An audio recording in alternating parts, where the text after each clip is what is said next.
Hello, hello. I think we are live. Yes, awesome.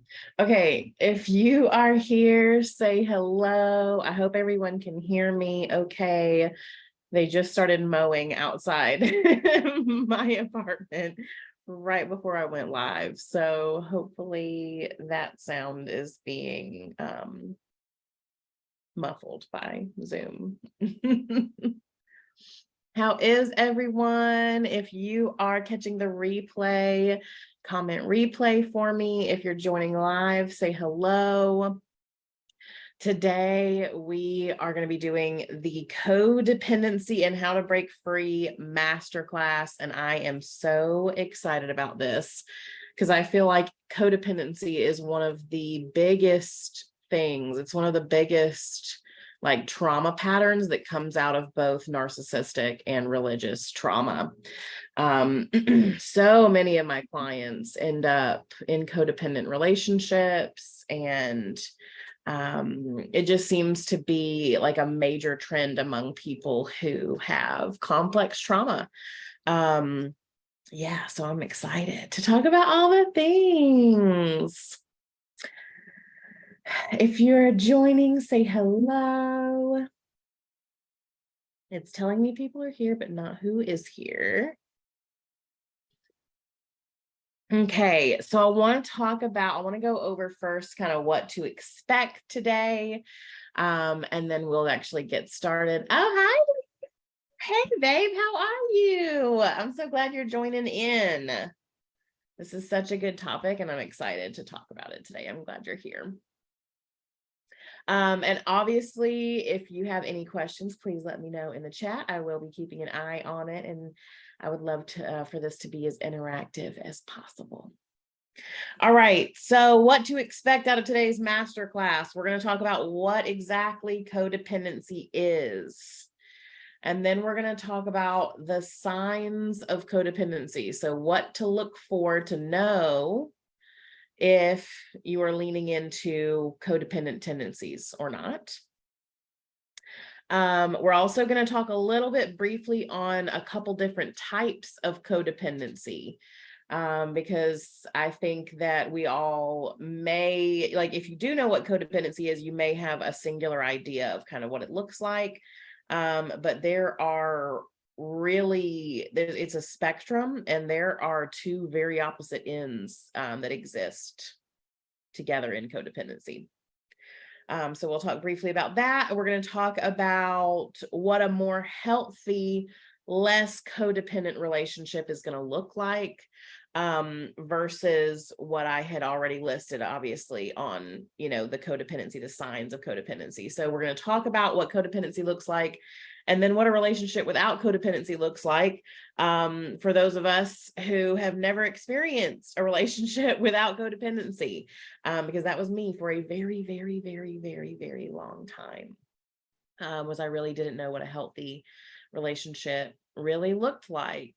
Even with my amazing parents, who we've done so much healing, and they've been married for like 40 something years now, and they still very much have codependent tendencies.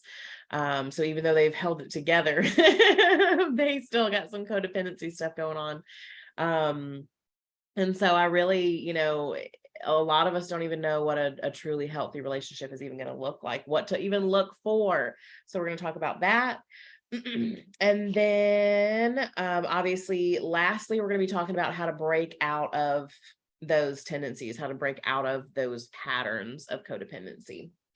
So that's what we're going to be talking about today. And if you have any questions about any of this, please put it in the chat. Let me know. If you're watching the replay and you have questions, please still put it in the chat. I will come back and answer. But also, and I had planned to wait until the end of this to announce it, but I'm going to go ahead and let you guys know. A week from today at the same time, so I believe that's the 17th. At 2 p.m. Thursday, we're going to be doing a Q&A on what's taught today. So I'm going to be doing the masterclass today on codependency, and then a week from today, we're going to have another live that you can actually join me in the Zoom call, so we can have interactive, like hot seat coaching. I'm actually going to be giving free coaching on this call, as well as answering any questions regarding codependency. So DM me right now if you want to be on that codependency coaching call a week from today, and I will send you the Zoom link so you can register to be on the call with me. All right. If you're here, say hello. And thank you so much for joining, and we're about to get started. Okay. All right, so the definition, I wanted to start with the actual definition of codependency here. Excessive emotional or psychological reliance on a partner. So it is making your emotions and psychological well-being the complete responsibility of your partner. Okay. And as you're listening to this, I invite you to reflect on, does this sound like me? And also, does this sound like my partner? Because it may be you, it may be your partner, it may be both, right? So I want you to just I invite you to really reflect on how many of these things that I'm going to be listing that you identify with. And let me know in the comments which ones you identify with. Okay. And some of these kind of overlap, but they're all kind of a little bit different. And a lot of codependency tendencies can look similar but different. So I wanted to list everything really that I could think of, that I could find. But obviously this is not a comprehensive list of signs of codependency, right? Of course, there's going to be others that are not on this list, but here are some of them. Let me know which ones you identify with in the comments. Number 1, excessive caretaking, often to your own detriment. So are you taking care of others even when you are running on empty, when you are broke, when you are completely devoid of energy? Excessive caretaking, often to your own detriment. That's number 1. Number 2, and if you want to make it easier, you can just list the numbers in the chat if that helps. Number 2, being controlling of others. So feeling the need to control others. This may not mean you take action on it. You may just have anxiety when when it feels like you're not in control. But being controlling of others, feeling the need to control others. If you're joining, hello, thank you for joining. I am going over the signs of codependency right now, some of them. And if you hear any that you resonate with, let me know, put it in the comments, which ones you feel like are you, and maybe which ones you feel like are your partner. Okay, number 3, avoiding conflict because you fear upsetting others. So are you holding your own peace and not speaking up so that you can avoid conflict because you're worried about upsetting other people? Let's see, Deanna said, yes, I'm a mom, I have to do everything. Oh my God, right. Well, and we're going to talk a little bit about, because obviously this is more of like a partner type relationship. Obviously your kids are going to be pretty codependent on you. But at the same time, you're making little independent, little young, adults someday, right? So this might actually help with them as well. Number 4, others' needs come before your own. So is your partner's needs coming before your own? Let's see. Charlotte said 1, most definitely 3, probably a little of 2 as well. Girl, you are not alone. You are not alone. And hi. Hey, I'm so glad you're here, babe. And thank you. Let's see. Yes. Okay. So number 4 is others' needs come before your own. Number 5, you lose yourself in others' needs / problems. So if you describing your day sounds like you talking about other people's problems that you have made yourself responsible for. I used to do that shit all the time. Like I used to do that so much. This was me so hard for so long. Completely losing myself in others' needs and problems. Like I really didn't even have, and it was really, looking back, it was a way to avoid addressing my own problems. If we want to get down and dirty today. That's what it was really about. Okay, number 6. Is that number 6? Yeah. You find it easier to take care of others than yourself. So, and this may also be with your kids, like you make sure they're hydrated. Are you making sure you're hydrated? You make sure that your partner gets their like hobby time or alone time. Do you make sure that you get yours? Let me know in the comments. Number 7, struggle with saying no / setting boundaries. Let's talk about it, people pleasers. Let's talk about it. Are you struggling to say no unless you're busy, right? The only reason I can say no is if I'm already, previously engaged, if I'm already, have plans, if I'm already busy. It can't just be no for no's sake, or no because I have no energy, or no because I just don't want to. Do you have a hard time saying no and setting boundaries? And that also kind of ties back in, how I said some of these kind of overlap. Ooh, Deanna, girl, you need to work on that me time. I'm telling you, it's such a game changer, especially as a mother. Almost all of my clients are moms, and one of the very first things that I say to them is get your motherfucking you time. And I know that it feels impossible. Every single one of them tells me that I can't get me time. I can't. And within about 6 months, they make it happen, and it's life-changing. So Deanna, woman, you better work on that shit. You better get you some you time. Charlotte said 7. I've been working on that though, and also working on not providing a reason or excuse for why I'm saying no or I'm not going. Yes. And I know that's so uncomfortable. It's so uncomfortable for us people pleasers to say no and not give a valid excuse or reason. Yeah. Because I fucking feel that shit. I still want to give a reason anytime I say no. I have to stop myself.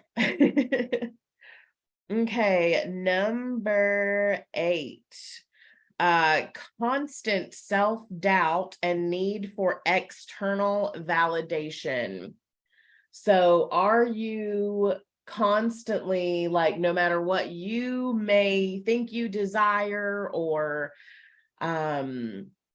maybe need, you essentially need validation just to feel like your need or want is valid, that you need external validation to feel okay wanting or needing something? Let me know if that's you, because that was me for so long. I couldn't go clothes shopping alone, because if I thought something was cute and then everyone else, after I bought it, if I went home and wore it in front of friends and nobody else liked it, then, oh my God, I bought an ugly shirt apparently, or what. I had to have someone with me so someone else could say, yes, that shirt is a good shirt. It can't just be because I want it and I like it. Can't be. Okay, number 9. Okay. This is going to be probably most of us here. Let's see. Deanna said lots of self-doubt here, always wondering if I'm doing the right thing at homework. Absolutely, girl. Absolutely. And I have been there. Like, I thought that I was incapable of making the right decision for a long time. I thought I was truly incapable of it. Building self-trust after a life of self-doubt is a huge fucking game changer. Huge game changer. Okay. Number 9, raised by a narcissist, addict, or non-nurturing caregiver. So it's very likely that you have codependent tendencies if you were raised by a narcissist, an addict, or a caregiver that was not nurturing and affectionate. Let me know if that's you, babes. Number 10, difficulty identifying one's own needs, making decisions without the input of others. So it's kind of like the self-doubt one. But like this is down into, I literally don't even know what I would want to eat if somebody else wasn't weighing in on what we're going to eat tonight. Don't know what movie I'd want to watch if I was the only one sitting there going to watch a movie, right? And I don't have anybody else's input. Nobody else is telling me what to put on the television, so I don't even know what to put on. Difficulty identifying one's own needs and wants, making decisions without input from others. And that's number 10. Number 11. Ooh, okay, because this was me as well. This was me as well. Let's see. Charlotte said, I'm so indecisive, girl. And I said that about myself all the time. And then I also blamed it on being a Gemini, because that's one of the things they say about Geminis, was that I just can't. I'm so indecisive. And it was really that I didn't trust myself. I did not trust myself. So we got to work on that self-trust, boo-boo, because once the self-trust is built, the indecisiveness wanes a lot. I'm not saying it goes away completely, but it certainly becomes a lot quieter, a lot easier to deal with. Okay. Number 11, you enable others because you want to take care of them and love them. And it's a good intention. It's a good intention.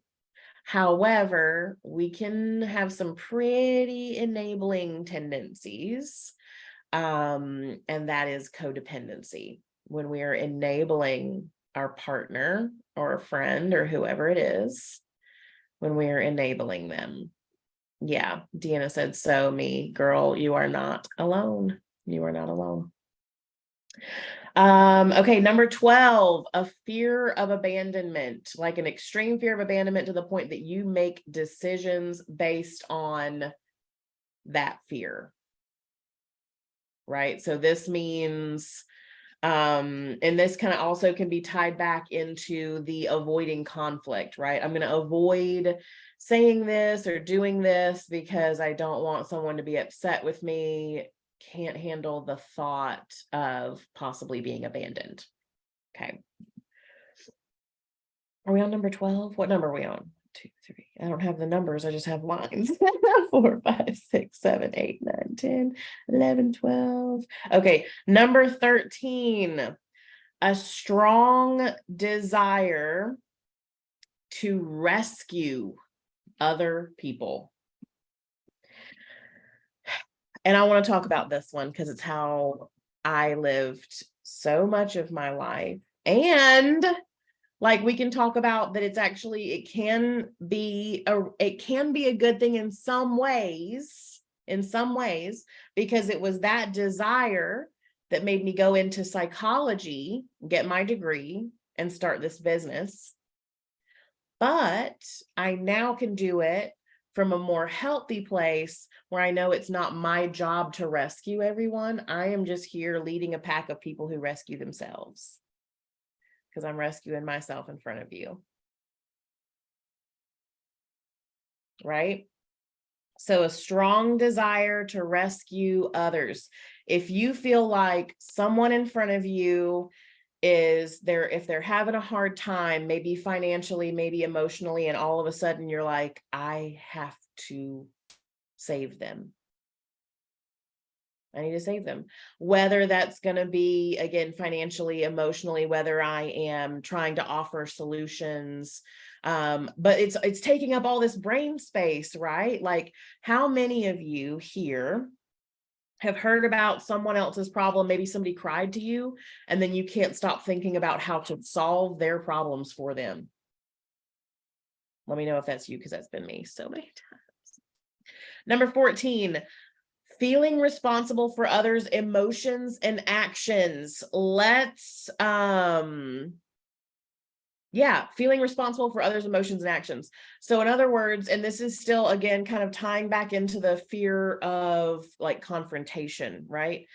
So I am responsible. I can't trigger them. I can't make them feel bad. I can't make them question what they're doing, anything like that. So you are making yourself responsible for how they feel. And again, most of this is to your detriment. We are doing these things to our own detriment. Number 15, chronic focus on problems. Chronic focus on problems, because you're here to save the day. You're here to solve the problems, right? You're the problem solver. And because we don't want to be abandoned, we feel like if we are solving everybody's problems, then they need us. We are needed, so we must be loved. Because usually a narcissistic parent or caregiver made us feel like need was love and love was need, instead of it being love is want, not need. Okay, let me know. Tell me in the comments if these are hitting. Tell me ouch if I'm hitting too hard. Put it in the comments. Okay, and the last one I have on this list of signs, and again, this is not a comprehensive list. There are plenty of other signs. The inability to detach emotionally from others. And I'm going to explain that. But this is for my empath babes, my girls who call themselves an empath. Let's fucking talk about it for a second. And Deanna said, yes, my own thoughts though. Was that about the focus on the problems? Let me know what that was about, Deanna, because there's a lag in the comments. So let me know what your own thoughts though. Yes. Okay. So inability to detach emotionally. So used to, I would really struggle with, if somebody else's vibe is off, my vibe is about to be off, right? I called myself an empath. Like I feel everybody else's emotions, but really what I was doing was taking them on myself instead of setting an energetic boundary to not sit there and feel their emotions. I can be sympathetic, even empathetic, without sitting here and crying while you cry.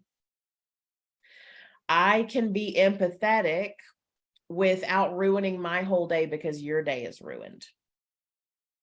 Let's see, Deanna said obsessive worrying about my own thoughts. Yes, okay, and you are not alone, babe. Let me tell you, I was just talking to my girl Erica yesterday, it was literally yesterday, about how much doing this work has changed my inner world. Because my brain used to be constantly on having to pick everything apart. I'm obsessive about picking my own brain apart and my own trauma and every problem there is to solve and every aspect of everything I could do so I can weigh the decisions. And it was so much about, like, I have so much to think about and I have to think about all the things and sort through all the things and analyze all the things. But now I'm in a place where I trust my own intuition enough that when the situation comes, I will handle it. And I go more based on feeling than thinking. And my brain has quieted down so much. The flashbacks have all but stopped, unless something crazy triggers. Like, I'm telling you, Deanna, we need to get on a call. We need to get on a call, babe, because I very, very much relate to what you are saying. And I know what it feels like to come out of that. Oh my goodness. It's a game changer. It's life changing. It's life changing. Just know that you are not alone. You are not alone, and it can get better. It does not have to be that way. Okay, now I want to talk about, and let me pull up, let's see. Okay, I want to talk about a couple of different types of codependency real fast. So I'm just going to list off, and this comes from a little thing that I found on Pinterest that somebody else made, but I thought it was so fucking good I had to share it with you guys. So what type of codependency do you fit more into? And it's possible that at different times you're fitting into each one, right? So maybe sometimes you're on one side of this and other times you're on the other side. Maybe sometimes you're in the middle. But an overfunctioner versus an underfunctioner, okay? Overfunctioner feels overly compelled to do things for others. An underfunctioner believes they can't make good decisions or solve problems. Okay, so let's talk about how we can be both of those. Because I absolutely in my life felt compelled, overly compelled to do things for others, but also believed that I couldn't do a good job at the same time. Okay. Overfunctioner, often seen as responsible or mature for their age. Underfunctioner, often seen as flaky, needy, desperate, or irresponsible. And this is something too that I feel like I really kind of went back and forth. I was absolutely told in my lifetime that I was mature for my age, that I was really responsible for my age. And then there was other times when I was seen as very flaky, very desperate and needy and irresponsible. So let me know if either one of these are sounding more like you or if you kind of toggle between the two. An overfunctioner likes to show people the better way to do something. But then the underfunctioner depends on others for advice to make plans, etc. The overfunctioner displays high control tendencies in relationships. And the underfunctioner is more likely to shut down and not share their emotions at all. Okay. Okay. So Deanna said totally responsible, not flaky, very independent. Okay. So you're leaning more on overfunctioner. Thank you for letting me know. Thank you for sharing that. And then the last set here, overfunctioner likely experienced adult responsibilities and or abandonment in childhood. The underfunctioner likely experienced intense criticism, abandonment, and rejection in childhood. So I'm going to go over those again. Overfunctioner likely experienced adult responsibilities and or abandonment in childhood. And the underfunctioner likely experienced intense criticism, abandonment, or rejection in childhood. Let's see, Deanna said, I shut down. Absolute girl. And you're not alone. And see, so that in that way, you're on both sides of this. So you're more likely to shut down, but you're also the very mature for her age, responsible one, very independent one. So yeah, it looks like you're also on both sides of this. So I think that for most of us with codependent tendencies, we likely dip into both sides of that at times. Okay, and then I want to talk about healthy impulses, and then we're going to talk about how to get there. Okay, so let's talk about, and this is the last couple things we're going to go over. So healthy impulses. So we've talked about, the unhealthy way to go about this, right? Like I'm taking control of other people's lives. I'm enabling them. I'm serving them to my own detriment. I'm putting their needs before my own, right? So while we have good intentions with a lot of those things, we want to bring it back around to still desire to be a good human, right? And to help others, right? That's okay, but in a healthy way. So here's what it looks like to have these desires to help others, but in a healthy way. Okay. And tell me in the comments which of these really stand out to you and which ones you may want to focus on. Okay.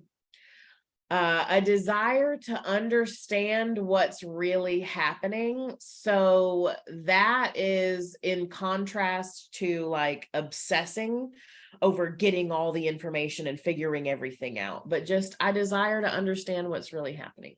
Okay. A desire for honesty and clarity, totally healthy, totally normal. An impulse to respect and follow your own sense of things. So this is respecting and following your own intuition, your gut instincts. A protectiveness over your well-being and happiness.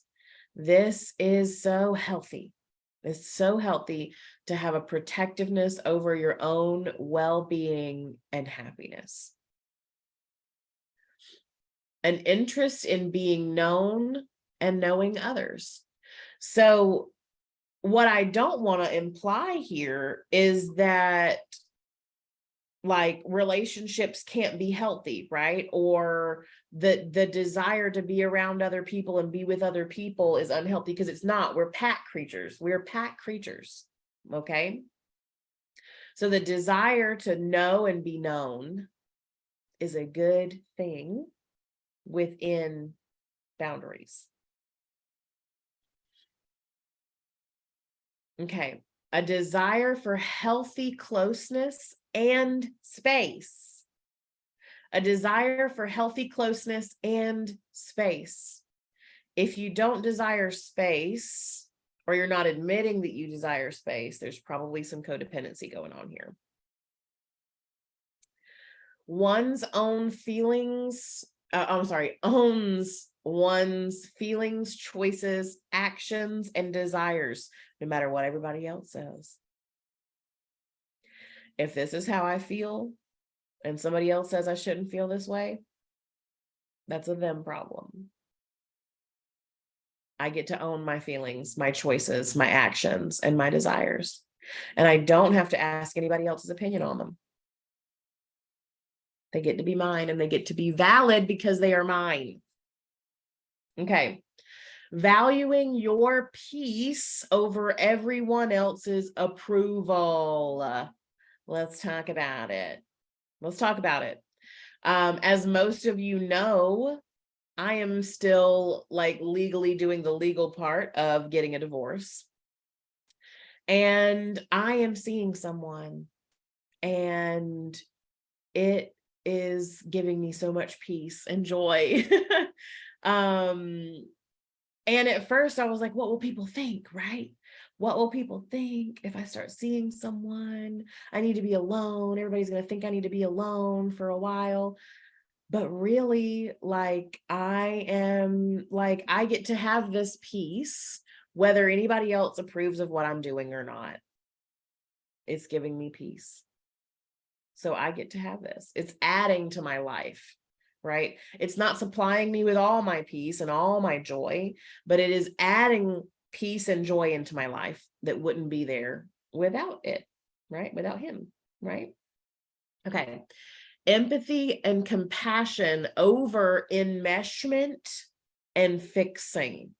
We can have compassion, we can have empathy, we can hold space for people to sort through their problems. We can be supportive, we can be encouraging without making their problems our problems, right? Okay. Another healthy impulse, a loyalty to self, that your loyalty lies with you before anyone else. It lies with you. It lies with you. You have to put your own mask on first. You have to. Let's see. Next, to regulate and care for one's emotions. Your emotions are the only ones that you're responsible for. Your emotions are the only ones that you are responsible for regulating. Now, yes, in healthy relationships, we can help each other co-regulate. I will even call on my support for co-regulation. I've co-regulated with, at this point, I've co-regulated with my mother, I've co-regulated with Erica, right? I have my people that I trust, that I know to co-regulate with. But it is so healthy to only be responsible for your own regulation and emotions. Okay. And lastly on this list, respect autonomy of self and others. So that is a healthy impulse, is to respect your autonomy and that of everyone around you, instead of sacrificing your own well-being to help everyone around you, right? Okay, now, and now that we've gone over what it looks like to be codependent, and then what it looks like to have more, like a more healthier attachment, I want to talk about ways to break out. So here's the meat and potatoes of this masterclass. If you didn't watch anything else, I don't know how you'd be here at this point. If you didn't, but if you don't remember anything else here, remember these things. These are ways to begin breaking the patterns of codependency. Okay. We start with awareness and reflection. This means becoming aware of when you are being codependent, reflecting on why am I choosing to do this? Why am I doing this? Is it because I want to be needed? Is it because I have overflow to give from? Is it because I am afraid they won't need me anymore? Fear of abandonment. So that reflection on the behaviors, right? So just taking a moment to ask yourself, what is my motivation for what I am doing right now? And is that leaning more codependent or healthy? All right. Number 2, set boundaries. And I'm probably about to do another mini course on boundaries. If you haven't watched my Setting Boundaries Like a Boss mini course, you need to watch it, or tune in whenever I do another one. But boundaries are so fucking important. They're everything. They're everything. And I cannot sum up boundaries in this masterclass. It's a whole nother fucking course. So if you need support on boundaries, DM me. Let's get you the information. Just DM me the word boundaries and I'll know what to do. Okay. So if you need support on setting boundaries and stuff, let's get you hooked up with the information you need to start doing that. Okay. Because boundaries are everything, and they're going to be your biggest fucking tool, I believe, when it comes to not being codependent, is setting boundaries. Okay, number 3, increasing your self-care. So we're talking, again, this is putting your own mask on first before you put on everyone else's. So this is treating yourself like you've been treating everyone else around you. If you would go do something for someone else, do it for yourself. Okay. This means doing stuff that makes your body feel good, and like hydrating, right? Like taking bubble baths, and getting support for mental health, and all these things are self-care, right? All these things are taking care of the self. And we have to increase that if we've been putting all of our eggs in everybody else's baskets. Okay. If you've been helping everybody else before yourself, one of the biggest ways you can correct this is to increase that self-care. Number 4, work on self-love, self-worth, and self-trust. These are all things that we do in my mastermind, as well as my one-to-one, as well as any courses I've done. We've gone over all of those things: self-love, self-worth, and self-trust. Okay. And again, all of those can be their own master classes, so I can't go into exactly how to work on those today, but the information's already in the group, and we'll always be coming out more with ways to improve those things, because those are 3 biggies. Okay. Number 5, work on communication, conscious communication, and empowered communication, not just communication. Because I know plenty of us here are able to communicate real well when we're triggered and just let all the things fly. When in reality, it needs to be conscious communication and empowered communication, not that disempowered reactionary communication, but the vulnerable type communication that has to be had. Okay. And again, that kind of is contrary to the whole like avoiding conflict to not upset anyone, right? So we need to work on having those conversations, even if they scare the shit out of us. And that's another huge thing that I do with my clients, is help them through very, very difficult conversations so that they can actually express themselves and get their needs met. Right? Instead of just trying to, if you try to ignore your needs to try and compensate and not put that burden on your partner, that is a codependent tendency that needs to be addressed. Okay. Number 6, challenge codependent beliefs. So like negative self-talk, right? So codependent beliefs would be the whole, like, I'm not capable of making a good decision. I'm not worthy of things, stuff like that. So we need to work on that negative self-talk and come back with the truth, right? I can trust myself. I can communicate these things.